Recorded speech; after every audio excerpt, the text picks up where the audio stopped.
Hey guys, this is Brandon from Screw Cancer Let's Race. Today we're trying something a little bit different. We're working on a project for my Jeep, a little bit of a camping water project here. So a lot of guys that do car camping, adventuring, overlanding, whatever you want to call it, a lot of those guys use a pressurized water system of some sort, and some of those systems are really expensive. The one that I had an eye on was the water port system, and it uses air, which is fine. Like, there's nothing wrong with it, but it's a little bit inconvenient having to hook up the compressor to it rather than having the compressor be set up to run tires or whatever. Just the noise of a compressor is a lot worse than, say, like a pump. So I decided to look into building my own 12-volt system, and here it is. So first off, I started with just a basic jug. I used a 7-gallon aquatainer, and I tried that out a few weeks ago. I didn't like it. It was too big. It was too heavy. I wasn't able to comfortably get it up on the roof. And then once I got it up onto the roof, I had to figure out how to strap it down, and it wasn't the right size to fit across the load bars, the roof rack, whatever. So I started shopping for other containers, and I landed on these. So this is a water brick, and I'll go into more detail with it later. But it's a 3.5 gallon jug. They're meant for long-term, like survival ration storage, survival, water storage, whatever. So anyway, so I used 2 of these for a total of 7 gallons of water, and I repurposed this container right here. So this looks really, really large, and there's a reason for it. So this container houses the pump, and it houses all of the hose and the water filter and everything else too. And then in the back, I've got a power station, just a 300 watt power station. It's from Ninja Bat. You can tell I'm a fake overlander because I don't have a jackery.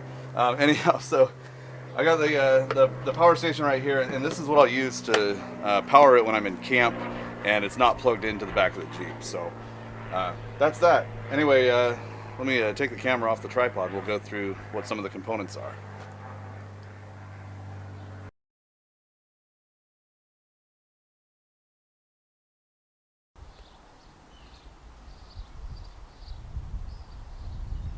Alright, so up first is the box, the brain box, if you will. So this is just an ammo crate from Coastal Hardware. So there's a Coastal local to me. These boxes they're waterproof. They're not like IP rated or whatever like that. They're not on the level of a Pelican case, but they're also only $15. So pretty sturdy for what they are. And then on the outside here, I've got a couple of bulkhead penetrators that just use garden hose fittings. So it's a garden hose fitting on the outside, and then I've got quick disconnects right here. I also 3D printed some plugs, so for transport I can plug those guys up and keep critters from getting in to the box. Right now you can kind of see that's wide open, but anyway, for transport that's all sealed up. So this box latches, nothing too crazy here, but the important thing is that I can keep out weather. And then on the inside, here's why I use such a large box. So I've got all the hoses. So I've got 2 hoses here. One hose is my discharge hose. Here's the discharge hose. And again, the other side of a quick disconnect fitting on that end. And then over here I've got a shutoff valve and then a fire hose style nozzle. And the reason why I went with that is because since this is a potable water system, I wanted to be able to control, contaminants and stuff in the water. And being a cancer survivor, I'm a little bit sensitive to some of those things. Just mentally sensitive to them. So I bought lead-free brass components for everything. You can save some money by using plastic fittings or whatever, but I wanted durability. Anyway, so I have a suction hose right here. Again, same thing. I've just got an adapter right there to go from a male fitting to a male fitting right here. That'll allow me to run a male quick disconnect fitting on both sides, and water, of course. Then I've got the connector here. So this is the power connector, and you think that's kind of weird that it's sitting in water, but whatever, it'll dry out. So I used just an SAE style connector, same sort of thing that you'd get with a like a trickle charger for your car or something like that, with a 12-volt plug on the other end. So again, it can plug into just about anything. So I'll be able to plug it into my battery system. I can plug it into the Jeep. I can plug it into pretty much whatever. My jump pack has a 12-volt adapter on it. And then a water filter. So the water filter, this is not by any means like a super crazy good water filter. It's meant more for taste. Just so if I'm filling up from different spots, assuming that I'm filling up with clean potable water, I can use the water filter to neutralize the taste of the water. So no matter where I am, I'll be able to get good water. So again, that has a quick disconnect on it, and I'll need another quick disconnect if I want to use that as well. And then the last bit of equipment in here is just a pump. So, I'd looked at the deals with all the air systems and everything, and without an integrated air system with a regulator on it, like, you just wind up with having to repressurize the system a bunch of times. It's kind of a mess. But this is an RV style pump with a pressure switch on it, so it'll shut off. And then I'm using braided tag-on tube here. So there's the suction side right there, and the discharge side right there. And then it's got barb fittings. So it's got a barb fitting, 3/8 diameter male fitting into a male pipe fitting to be able to go to the inside of the bulkhead connector. And that allows me to go from tag-on tubing to the quick disconnect right here, and then plug into the hose. And then on the back of the container right here, I have just a very simple waterproof power switch and a plug with the cover right there. So again, SAE plug, nothing too fancy. Then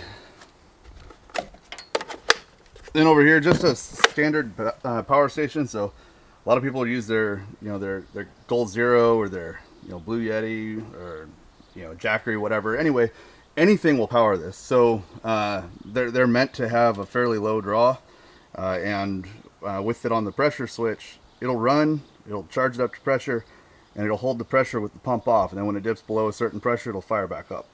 So it doesn't run continuously, which is super duper nice.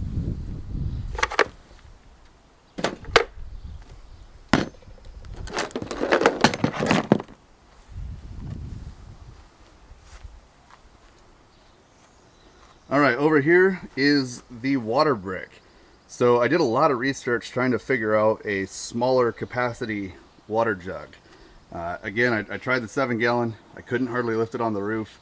5-gallon, same thing. It's too heavy for me personally to be able to lift. I'm missing half of my pectoral muscle on the right side, and I had to hold on to the Jeep to be able to set stuff on the roof. So I wanted something that was a little bit more, a little bit more compact, a little bit more user friendly. And then I modified these. So I got these vents here, and they look just like a tire valve stem basically, without a core. So they've got nice stainless hardware, stainless caps, and then it's just I'll say like a 3/16 inch vent. Anyway, it's plenty to keep up with the flow from the pump.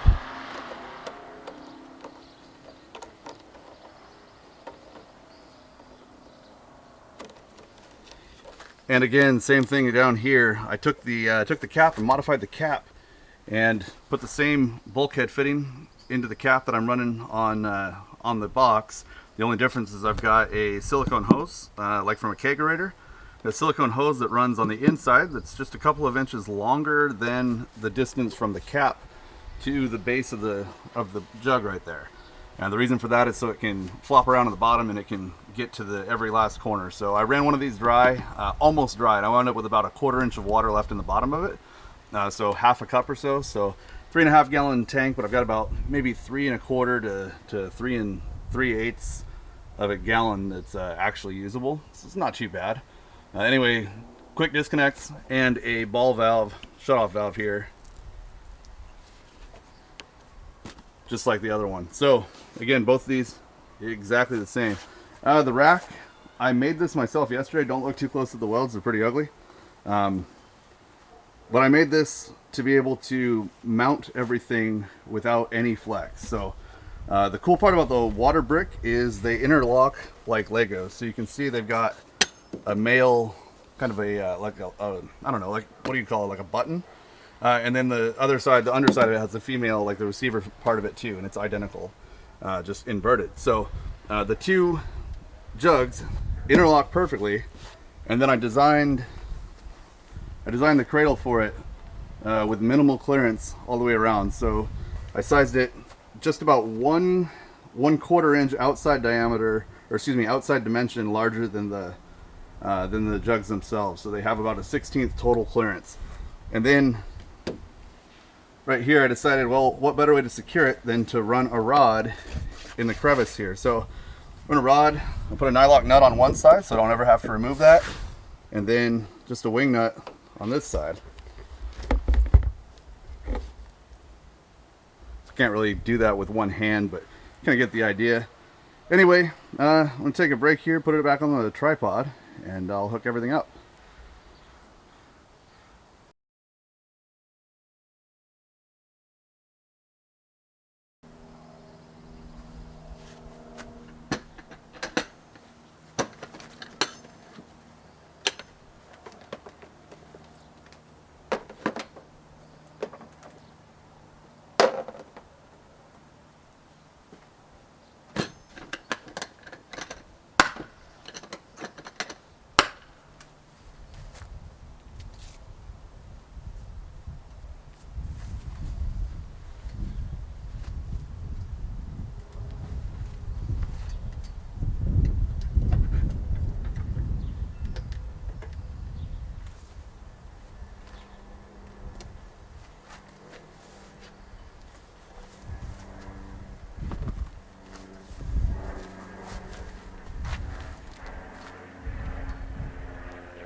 And there it is.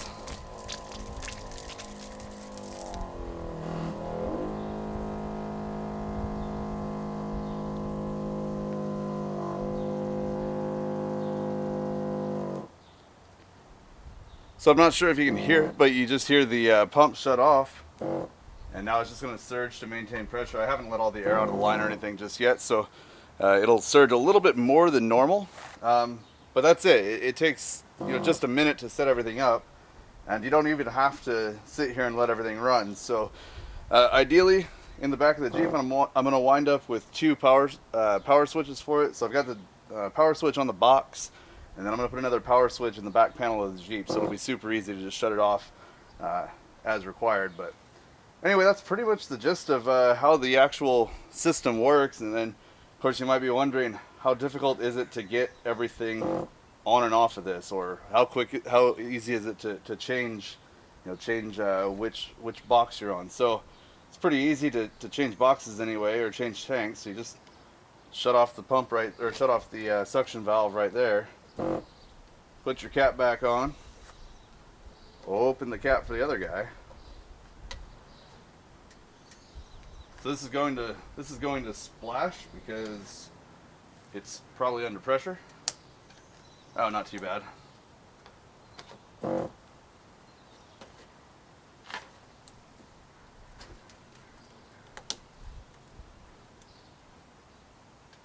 All right, so now it's shifted to the other side.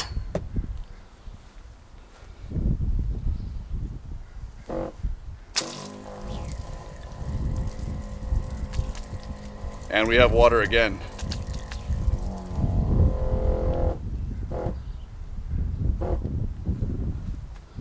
All right.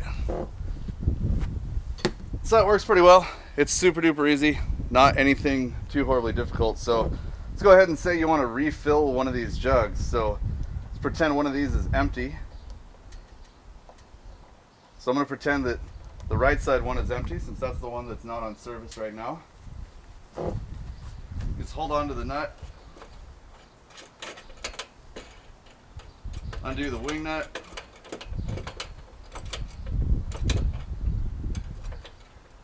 pull the washer and the lock washer and the rod.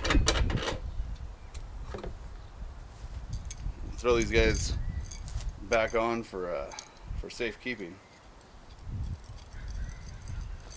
Set that down.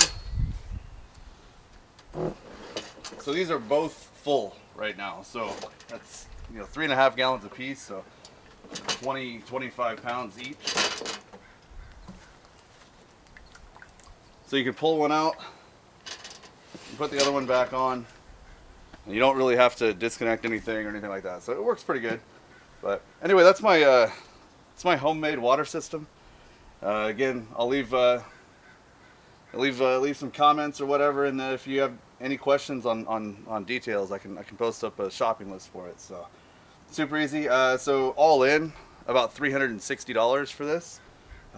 Not cheap, but certainly not $1,000 or whatever for a large capacity system or whatever. So anyway, a little bit of DIY, a little bit of troubleshooting, a lot of trial and error, but it was fun. Thanks for watching.